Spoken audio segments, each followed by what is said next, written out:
자, 우리가 평생 안전하게 사는 게 가능할까요?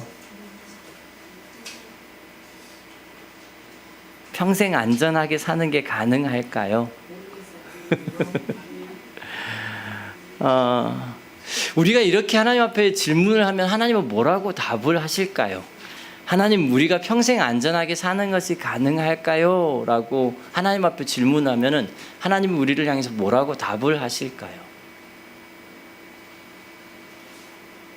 제가 여러분에게 질문을 드리고 있는 겁니다. 네, 뭐라고 답을 하실까요? 뭐 글쎄 그러실까요?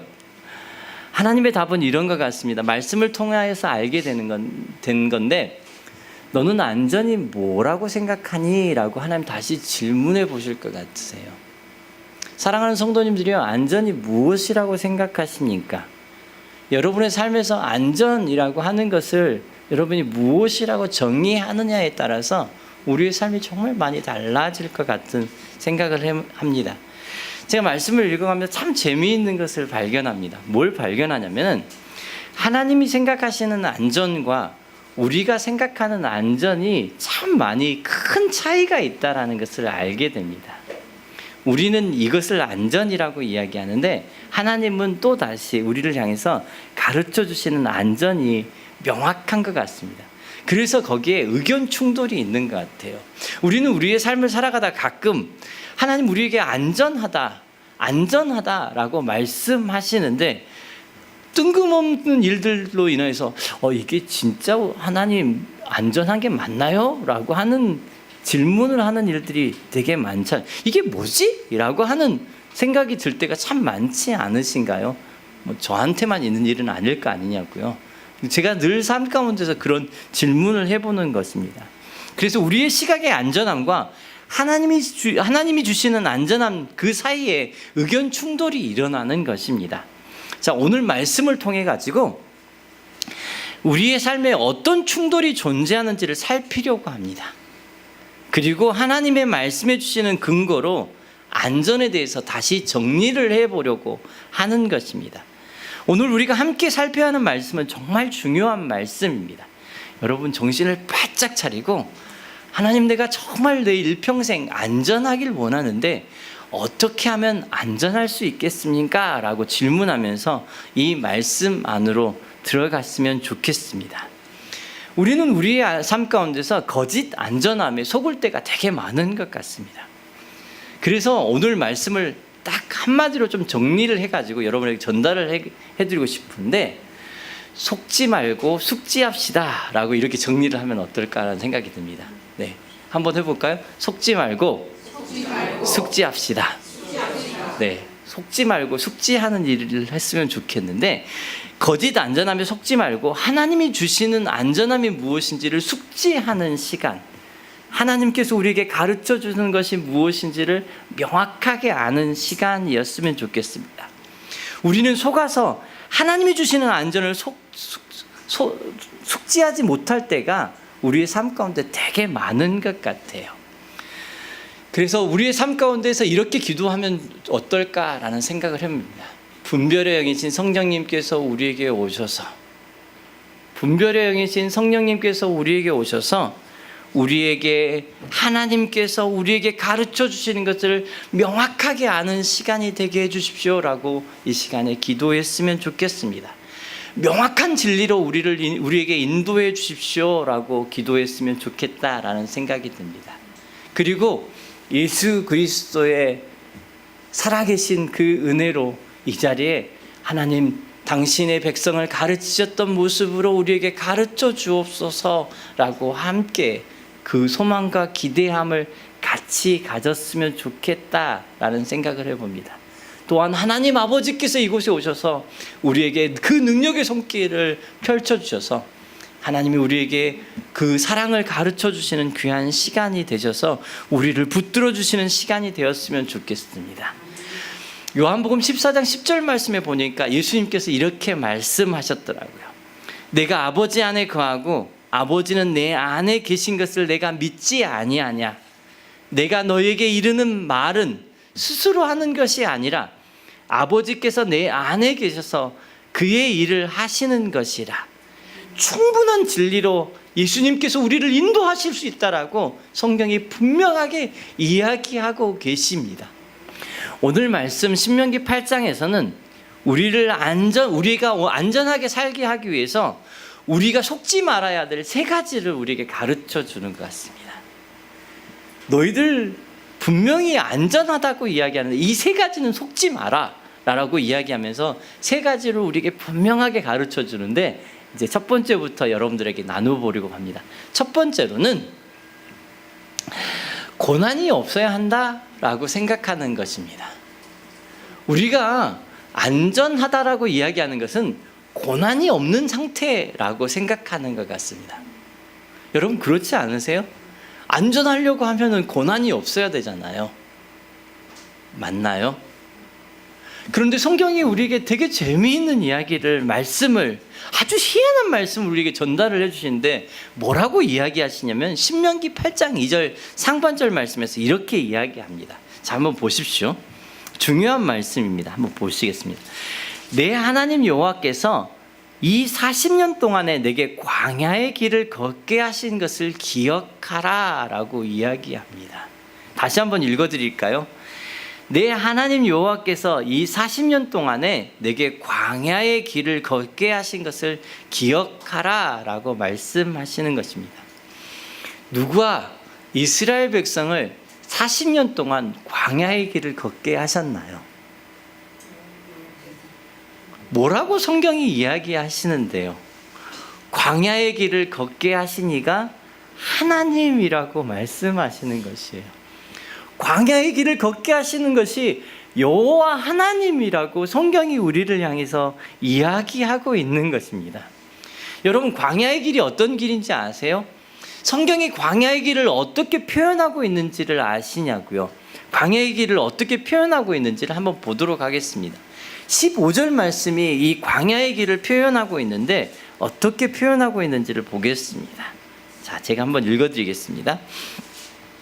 너를 인도하여 그 광대하고 위험한 광야 곧 불뱀과 전갈이 있고 물이 없는 간조한 땅을 지나게 하셨으며, 광야는 어떤 땅입니까? 말씀대로 하면은 위험한 땅이라고 이야기합니다.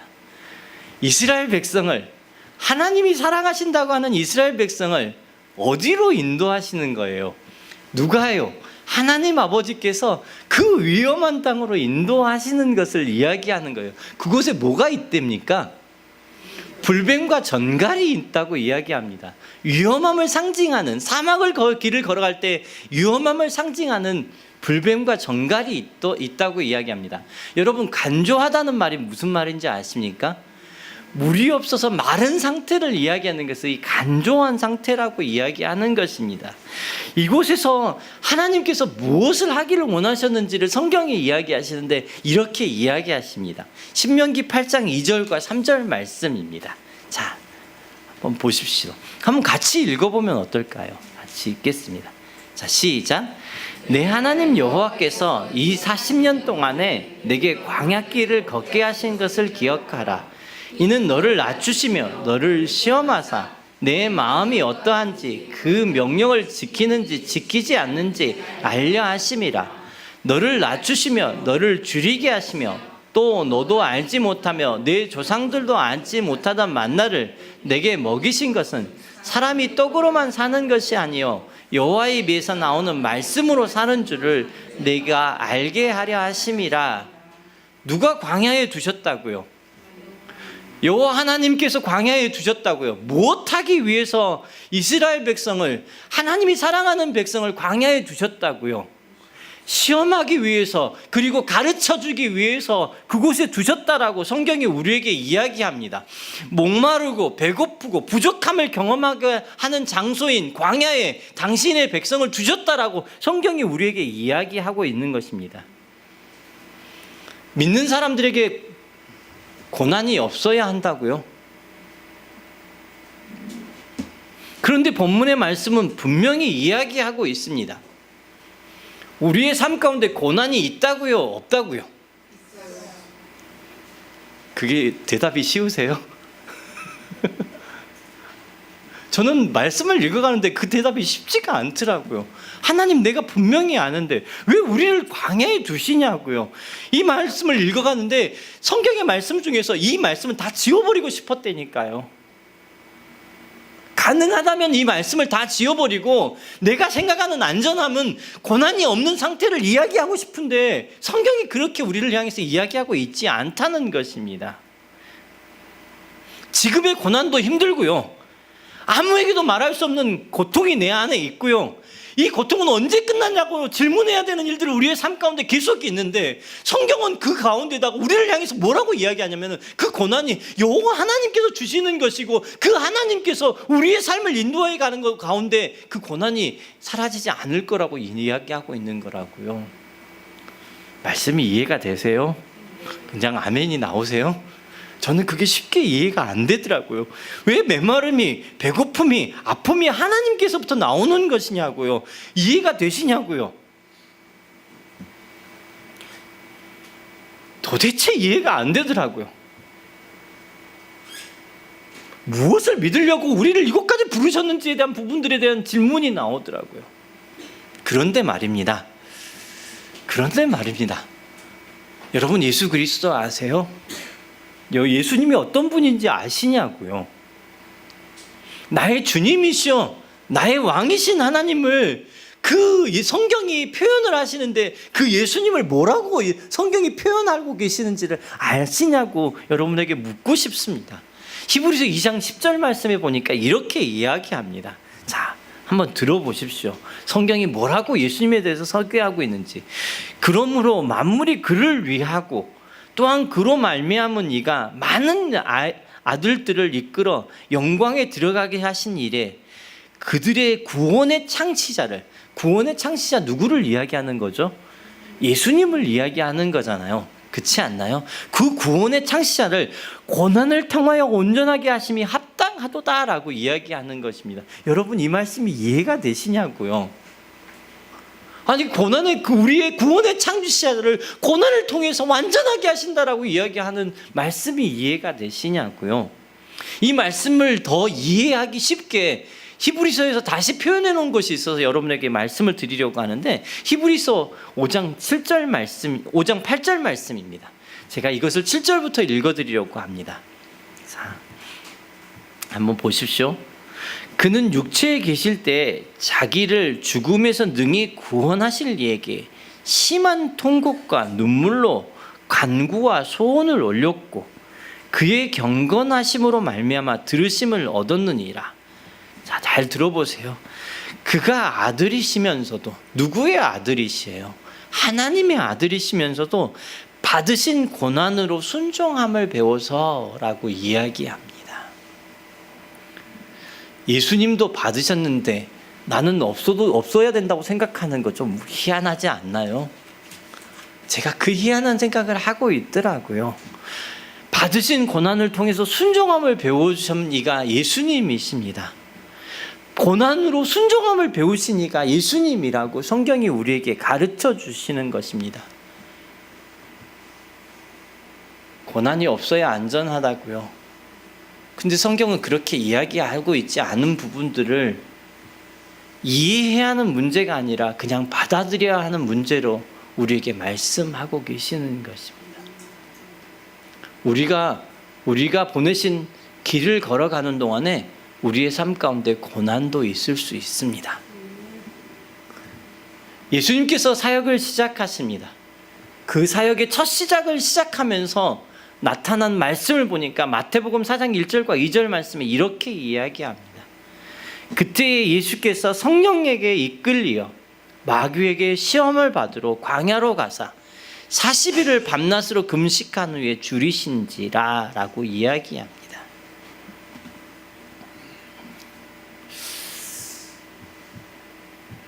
아프지만 한번 여러분에게 여쭤보고 싶습니다.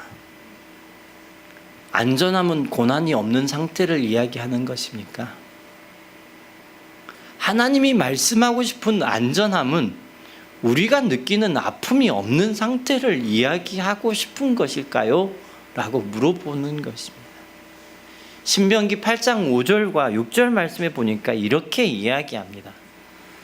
너는 사람이 그 아들을 징계함 같이 내 하나님 여호와께서 너를 징계하시는 줄 마음에 생각하고 내 하나님 여호와의 명령을 지켜 그의 길을 따라가며 그를 경외할지니라 라고 하나님 말씀하십니다. 우리에게 선포되어진 말씀이 이렇게 우리를 향해서 말씀하고 계십니다. 첫 번째요, 고난. 안전하다라는 것은 고난이 없는 상태를 이야기하느냐라는 부분들을 나누었습니다. 두 번째로는 이렇습니다. 여러분이 생각하기에는 안전이 뭐라고 생각하세요? 풍부함이라고 생각하지 않으세요? 그래서 우리의 머릿속에는 풍부함이 축복이라고 하는 생각을 가질 수 있습니다. 풍부함이 축복이다. 이게 속을 수 있는 두 번째 문장입니다. 풍부함이 축복이다라고 이야기하는 겁니다. 이건 제 이야기가 아니라 성경이 이야기하는 겁니다. 신명기 8장 14절 말씀 상반절을 보니까 이렇게 이야기합니다. 뭐라고 이야기하냐면 내 마음이 교만하여 하나님 여호와를 잊어버릴까 염려하노라 라고 이야기합니다. 자, 언제 이런 일이 일어나는지요? 잊어버릴 때는 고난의 때에, 아플 때 잊어버릴 것 같은데 언제 잊어버리냐고 이야기하면은 신명기 8장 12절 말씀에 이렇게 이야기합니다. 자, 보세요. 자, 보십시오. 내가 먹어서 배부르고, 이거 좋은, 괜찮은 상황 아닙니까? 아름다운 집을 짓고 거주하게 되며 또 소와 양이 번성하며 내 은금이 증식되며 내 소유가 다 풍성하게 될 때, 이때는 안전할 때 아닌가요? 어떠시는가요? 이때는 안전할 때 아닌가요? 내가 생각할 때 먹어서 배부르고 아름다운 집을 짓고 소와 양이 번성하고 은금이 풍성한 때, 그런데 하나님은 그를 향해서 뭐라고 이야기하냐면은 이때 이렇게 이야기합니다. 풍성하고 안전할 것 같은데 그때의 이야기를, 그때 내 마음이 교만하여 내 하나님 여호와를 잊어버릴까 염려하노라 라고 성경이 우리에게 이야기하고 계신다는 것입니다. 배부름, 아름다운 집, 번성, 은금의 증식, 소유가 다 풍성할 때 나는 그때가 너무 좋은데, 이것은 광야하고는 다른 때인 것 같은데, 그런데 신명기 8장에서는 이때를 경고하는 때로 이야기하고 있는 거예요. 뭘 말씀하고 싶으실까? 무엇을 이야기하고 싶으셔서 이런 이야기 하실까? 속지 말아야 합니다. 우리에게 있는 풍성함이 단순하게 복이다라고 성경이 이야기하고 있지 않다는 것입니다. 기억하고 따라야 할 것이 무엇인지를 우리가 잊어버린다면 그것만큼 슬픈 일이 없는 것 같습니다. 우리는 우리의 삶 가운데서 분명히 기억하고 따라야 할 것들을 알아가는 일들이 있기를 예수님의 이름으로 축복합니다. 여러분, 요새 보니까 교회에서 많이 듣는 이야기들이 있더라고요. 기복주의를 벗어납시다 라고 이야기하는 일들 많이 들어보셨어요? 그렇죠? 여러분 한번 여쭤볼까요? 기복주의가 나쁜 건가요? 좋은 건가요? 어떻게 생각하세요? 그렇다면은 광야만을 생각하게 하는, 광야만을 여러분들에게 이야기해 주는 고상한 복이 좋은 것일까요? 나쁜 것일까요? 여러분은 어떻게 하십니까? 제가 말씀을 통하여서 알아가는 것은 무엇이냐면은 이것은 기준이 될 수 없다라는 겁니다. 하나님께서 우리가 가지고 있는 상태를 우리의 인생의 기준으로 주신 일이 한 번도 없다라고 이야기하는 것입니다. 이것은 기준 아닙니다. 하나님은 광야를 아는 고상한 복을 우리에게 주시기도 하십니다. 그런데 성경을 읽어가다 보면 분명하게 아는 것은 우리가 하나님 앞에서 주십시오라고 이야기하는 것을 주시는 아버지이라고도 성경이 우리에게 분명하게 말하고 있다라는 것입니다. 그것이 기복주의라고요. 어떨 때는 그것이 정말 복만을 부어하는 일들이 되어진다면 하나님 그거 아니다라고 분명히 말씀하실 것입니다. 그런데 하나님께서는 우리에게 주신 것이 당신이 우리의 인생 가운데 아버지 되심을 가르쳐 주고 싶으신 거잖아요. 그래서 우리의 인생 가운데서는 하나님이 공급하시는 것도 있고요, 하나님께서 가르치고 징계하시는 것도 있는 것이라고요. 그런데 우리는 어떤 것을 가지고 그냥 우리의 시각으로 우리가 원하는 것만을 이 땅 가운데 이야기하고 있다면은, 고상한 것은 이야기하고 있을지 모르지만 그곳에 하나님은 안 계실지도 모른다라는 생각을 해보는 것입니다.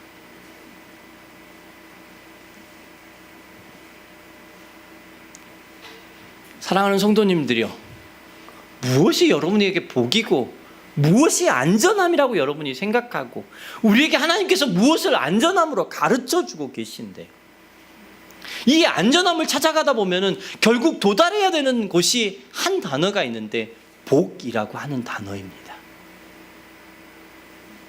그래서 세 번째 포인트는 복을 향해서 달려가 보고 싶은 겁니다. 함께 가보고 싶은 겁니다. 여러분 복 아세요? 여러분 복 아세요? 복 아세요? 복? 바닷가에서 잡는 이렇게 복 말고요. 복이요, 복. 복 아시냐고요? 가정이 행복하면 복이죠. 복이요.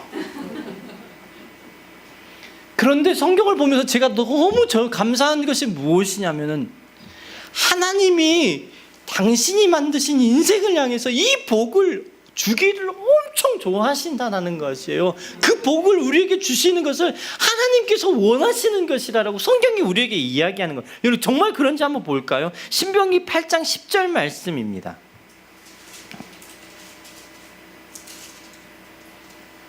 제가 읽어드릴게요. 16절 말씀입니다. 죄송합니다. 내 조상들도 알지 못하던 만나를 광야에서 먹이셨나니 이는 다 너를 낮추시며 너를 시험하사 마침내 내게 복을 주려 하심이었느니라. 뭘 주기를 원하신다고요? 마침내 복을 주기를 원하시는 것이 하나님께서 원하시는 것이라고 이야기합니다. 더 재미있는 것은 뭐냐면은, 인간을 향해서 시작하는 시작에도 하나님께서 복을 이야기하십니다. 한번 보실래요? 창세기 1장 28절 말씀 한번 보실래요? 보세요. 창세기 1장 28절 말씀. 제가 읽어드리겠습니다. 하나님이 그들에게 복을 주시며, 이게 인생을 향해서 첫 번째 하신 일입니다. 하나님이 그들에게 복을 주시며 하나님이 그들에게 이르시되, 복을 주시는 것을 이야기하시면서 생육하고 번성하여 땅에 충만하라, 땅을 정복하라, 바다의 물고기와 하늘의 새와 땅에 움직이는 모든 생물을 다스리라 하시니라. 하나님 복 주시기를 기뻐하시잖아요. 인생을 향해서 주시고자 하시는 그 복이요, 이것이 하나님 아버지의 마음입니다. 시작도 그렇고 마침내 우리를 향해서 주시고자 하시는 것도 하나님이 우리 인생 가운데 주시고자 하시는 복이라고 성경이 이야기하는 것입니다. 이것이 하나님 아버지의 마음입니다. 그 하나님 마음, 아버지의 마음을 알기에 사단이 제일 많이 가지고 노는 것도 이 복에 관련된 부분인 것 같아요. 우리 인생에 이 복이라는 단어를 가지고 사탄이라는 놈도 우리를 향해서 제일 많이 속이는 일들을 하는 것 같더라고요. 여러분 복이 무엇인가요? 복은 엄청 풍부한 상태인가요? 엄청 풍부해서 그 풍부함이 나에게 안전함을 보장해 주는 그 상태를 복이라고 이야기하나요? 이제 답을 내리기가 쉽지 않으시죠? 저 사람이 무슨 이야기를 하고 싶은 걸까? 복을 우리가 가진 무엇과의 관계로 본다면은 그럴 수도 있고 그렇지 않을 수도 있습니다. 성경은 아까도 말씀드렸지만 그 개념을 가지고 접근하고 있지 않기 때문입니다. 오늘 본문에 말하고 있는 성도들을 향한 복이 무엇인지를 명확하게 우리에게 말씀하고 계시는데, 여러분에게 정리해 드리려고 합니다. 꼭 숙지했으면 좋겠습니다. 하나님이 인생에게 정말 주시고자 하시는 그 복은 인생이 하나님을 청종하는 것입니다. 하나님의 말씀을 청종하는 것입니다. 그리고 인생이 하나님과 소통하는 것입니다. 그리고 하나님을 기억하는 것이 온전한 복이라고 성경이 우리를 향해서 이야기하고 계시는 것입니다. 그 복을 누리는 동안에 풍성할 수도 있고 그렇지 않을 수도 있습니다. 고상한 복을 누릴 수도 있고 하나님이 준비해 주시는 풍성한 것들을 그 시간 가운데 누릴 수도 있는 시간들을 보낼 수 있습니다. 그러나 일어난 결과를 가지고 하나님께서 이것이 복이다, 복이 아니다라고 이야기하시는 모습으로 우리를 인도하고 있지 않다는 것입니다. 성경은 우리에게 분명하게 이야기합니다. 복은 인생이 하나님을 청종하는 것이라고 이야기합니다. 복은 인생이 하나님과 소통하는 것이라고 이야기하는 것입니다. 복은 인생이 하나님을 기억하는 것이라고 이야기하는 것입니다. 신명기 8장 18절을 읽어드리겠습니다. 성경이 우리를 향해서 이야기합니다. 내 하나님 여호와를 기억하라. 그가 내게 재물 얻을 능력을 주셨음이라. 이같이 하심은 내 조상들에게 맹세하신 언약을 오늘과 같이 이루려 하심이니라. 19절과 20절도 계속 읽어드리려고 합니다. 잘 들으십시오. 내가 만일 내 하나님 여호와를 잊어버리고 다른 신들을 따라 그들을 섬기며 그들에게 절하면 내가 너희에게 증거하노니 너희가 반드시 멸망할 것이라. 여호와께서 너희 앞에서 멸망시키신 민족들 같이 너희도 멸망하리니 이는 너희가 너희 하나님 여호와의 소리를 청종하지 아니함이로라. 삶을 살아가다 보는데 도대체 나한테 왜 이런 일이 벌어집니까? 라고 하는 그 상황에서 그 상황만 여러분에게 보인다고 이야기하면은, 그 상황만 우리에게 남는다고 이야기한다면은 광야를 우리에게 만드신 하나님은 어디 가버렸었을까요? 아니, 하나님이 충분히 베풀어 주신 것들을 향해 가지고 있으면서 그 충분히 베풀어 주신 것 안에서 그 베풀어 주신 것만 우리의 귀와 우리의 마음에 남아 있다면은 결국은 남들이 생각하는 안전함 가운데 우리에게 있을지 모르지만 그것은 성경이 우리를 향해서 저주라고 이야기하는 그런 모습입니다.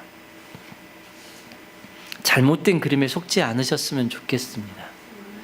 그래야 우리가 우리의 인생을 걸어가는 시간 동안에 관계의 어려움이 걸렸을 때 그 관계의 어려움 속에만 빠져있지 않을 것 같더라고요. 내가 지금 당하고 있는 아픔과 고통이라고 하는 그곳에만 빠져있지 않는 상황이 벌어질 것 같더라고요. 여러분 풍부하세요? 좀 남아있는 것 같으세요? 그것이 남아있는 것 자체가 그냥 또 다른 내일의 안전함을 위해서 우리가 움켜쥐려고만 하고 있다면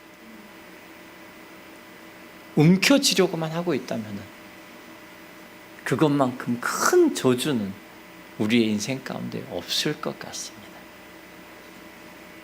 풍요만을 복이라고 이야기하지 않으셨으면 좋겠습니다. 내가 원하는 복을 정의해 놓고 하나님께서 그 복을 왜 주시지 않느냐고 투정 부리지 마셨으면 좋겠습니다. 그 무엇이 아니라 우리에게 주신 가장 큰 복은 하나님이 우리 인생의 아버지 되시는 것입니다. 그 하나님이 우리의 인생과 소통하고 싶으셔서 우리의 인생 가운데 들려주신 말이 우리의 귀에 들리는 것입니다. 그 청아한 음성이 우리의 귀에 들리는 것이요. 저는 우리 성도님들 향해서 기도하고 싶습니다. 저는 우리 성도님의 삶들이 안전했으면 좋겠습니다. 그 청아한 음성을 듣고 살아가는 주의 백성들 되시기를 예수님의 이름으로 축복합니다. 그리고 하나님을 기억함이 우리의 인생 가운데 늘 있기를 예수님의 이름으로 축복합니다. 우리가 누리는 안전함이 바로 이것이라고 성경이 우리에게 이야기합니다. 역사를 통틀어서 하나님의 눈에 가장 안전하게 보였던 한 사람이 있습니다. 그분이 예수님입니다. 그리고 그 예수님이 우리 가운데 드러날 때 하나님이 제일 기뻐하시는 일들이 우리에게 있는 것 같아요. 오늘 여러분들에게 좀 특별한 선물을 하나 좀 드리려고 합니다. 제가 사랑하는 우리 김훈희 형제님을 좀 초대를 좀 했습니다. 찬양을 불러주실 건데 찬양을 불러주시는 동안에 마음속에 한번 하나님 앞에 깊이 질문해 보셨으면 좋겠습니다. 내 안에 안전함의 근거가 분명히 있는지를 좀 살펴보셨으면 좋겠습니다. 하나님, 내가 살아가는 동안에 진짜 안전함의 근거가 내게 있습니까? 라고 질문하면서 이 찬양을 좀 들어주셨으면 좋겠습니다. 우리 김훈희 형제님이 나오셔서 광야를 지나며 라는 곡을 불러주실 건데 같이 청해 듣도록 하겠습니다.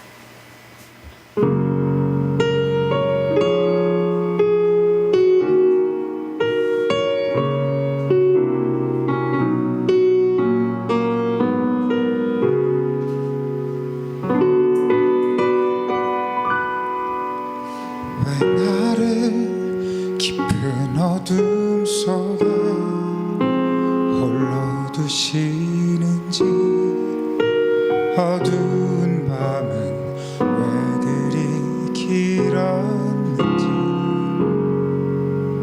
나를 고독하게, 나를 낮아지게, 세상 어디도 기댈 곳이 없게 하셨네.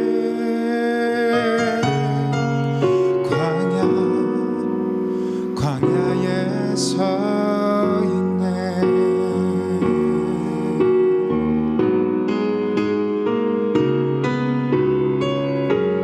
주님만 내 도움이 되시고, 주님만 내 빛이 되시는, 주님만 내 친구 되시는 광야.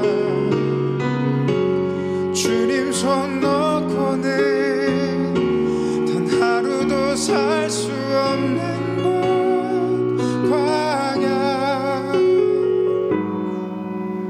광야에 서 있네.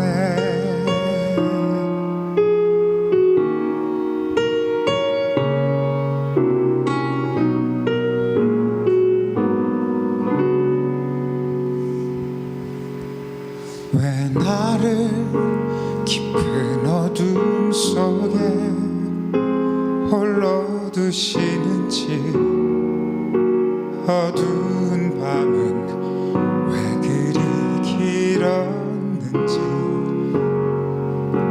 나를 고독하게, 나를 낮아지게, 세상 어디도 기댈 곳이 없게 하셨네.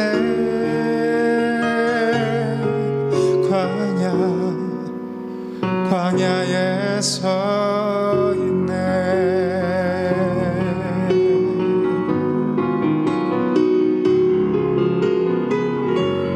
주님만 내 도움이 되시고, 주님만 내 빛이 되시는, 주님만 내 친구 되시는 광야.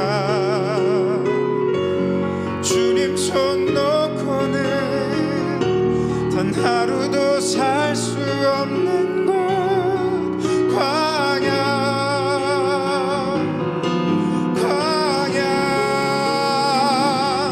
주께서 나를 사용하시려, 나를 더 정결케 하시려, 나를 택하여 보내신 그곳 광야. 성령인 내 영을 다시 태어나게 하는 곳,